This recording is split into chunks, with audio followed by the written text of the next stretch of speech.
Welcome back. It's time for Media Watch on France 24, our roundup of the top stories in the French press today. Hi, Florence Villeminot is here with us. Good evening. Good evening. How are you doing? Well, thank you. And we start with, a very French story. The Socialist Party has just wrapped up its annual summer conference in La Rochelle.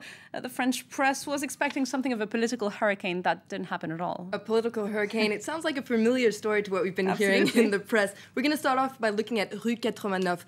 It's an online left-leaning journal, and there's a blog by Daniel Schneiderman, which is specialized in the media, and he takes a look at how the French media was almost disappointed by the showdown that didn't happen at La Rochelle. His blog says La Rochelle avoided the worst of hurricanes François and Martine.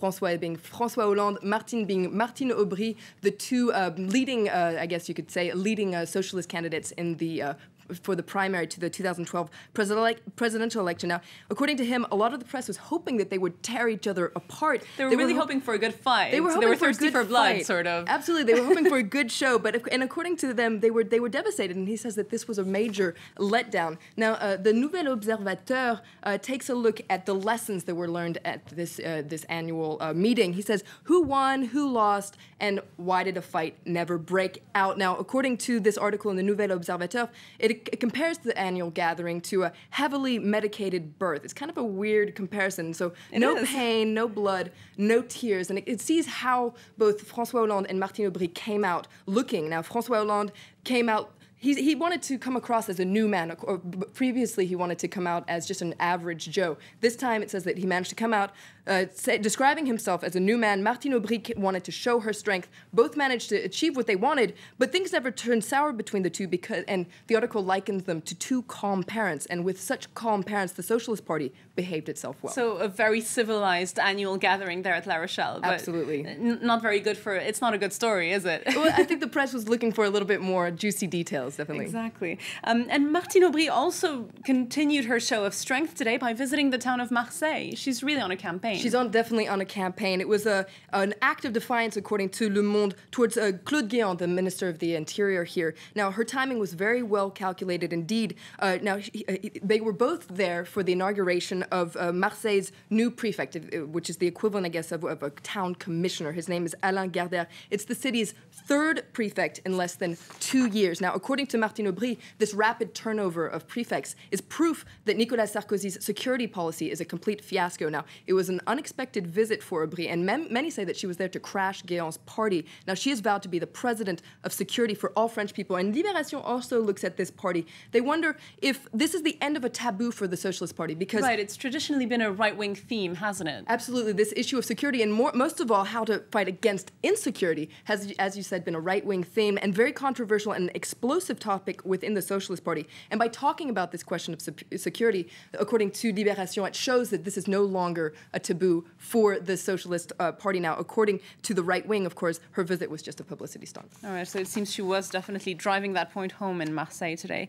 Next, we're looking more internationally. Warren Buffett called a few weeks ago for the U.S. to tax its richest citizens more, and now it seems some French millionaires are following suit. Absolutely. This is making a lot of news here in France. The tax me coming from I'm surprised anyone people. In France would think they're not taxed enough. Absolutely. I have to say. Especially coming, I guess, from the super rich. Now, here we go. It's an article here in Temps Réel, the Nouvel Observateur's website. It says that the super rich are saying, tax me, tax me, tax me. And now 16 super rich people, to be exact, including L'Oréal heiress Liliane Bettencourt, who we've been hearing a lot for another reason in the press, and the CEO of French publicity giant Publicis, Marc Lévy. Now, they say they want to support the French system that created their wealth by paying more taxes.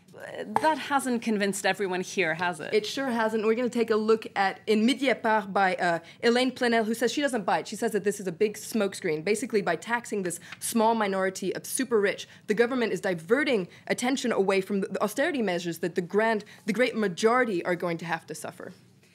Next, we're back to a very local theme here in France, La Rentrée, back to school time. September is right around the corner. It's back to work and back to school for everyone. And it's a season marked by an increase of certain prices, Florence. That's right. We're going to take a look here at L'Expansion from part of L'Express, which it says that the National Rail Service, the SNCF, has discreetly increased prices. This comes after a bill was passed this summer by the government. According to the article, it was kind of sneaky. It was happened out of the light. Basically, the SNCF, the National Rail Service, now can fix prices more freely and raise prices, because it used to be that prices were fixed annually by the government, and now the SNCF is going to be able to fix prices according to how full the trains are. All right, so that's bad news for users, I suppose.